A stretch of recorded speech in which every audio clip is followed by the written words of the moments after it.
হিমন্ত বিশ্ব শৰ্মা ডাঙৰীয়াই আকৌ অসমত বিভাজনৰ ৰাজনীতি আৰম্ভ কৰিব বিচাৰিছে। জুবিন গাৰ্গ ডাঙৰীয়াৰ মৃত্যুৰ পাছত সকলো অসমীয়া আৱেগিক হৈ পৰিছিল আৰু তাৰ পৰাই জাত পাত পাহৰি জুবিনদাৰ যিটো আদৰ্শ সকলো অসমীয়াই তেখেতক বিদায় দিলে। এতিয়া হিমন্ত বিশ্ব শৰ্মাই ক'ব বিচাৰিছে জুবিনদাক হেনো মুছলমান সমাজে মাতা নাই প্ৰগ্ৰামত। আমিতো মমতাজ বেগম কোন চিনিয়ে নাপাওঁ, আমি কেতিয়াও মাতাও নাই। গতিকে আমি জুবিন গাৰ্গ ডাঙৰীয়াকহে আমি চিনি পাওঁ। জুবিন গাৰ্গ ডাঙৰীয়াই টিঙত আহে, চামগুৰিত আহে, নগাঁৱত আহে, বৰপেটা বিভিন্ন অঞ্চলত যায়।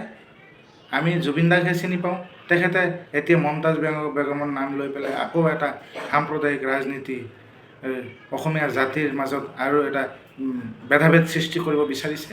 গতিকে আমি এনেকুৱা কথাক আমি ধিক্কাৰ জনাইছোঁ আৰু মুখ্যমন্ত্ৰীয়ে ৰাজধৰ্ম পালন কৰিব লাগে। জুবিন গাৰ্গক অনুসৰণ কৰি সকলো জাতিৰ হকে সকলো জাতিৰ মাজত ভাতৃত্ববোধ বজাই ৰাখিবলৈ অনুৰোধ জনাইছোঁ।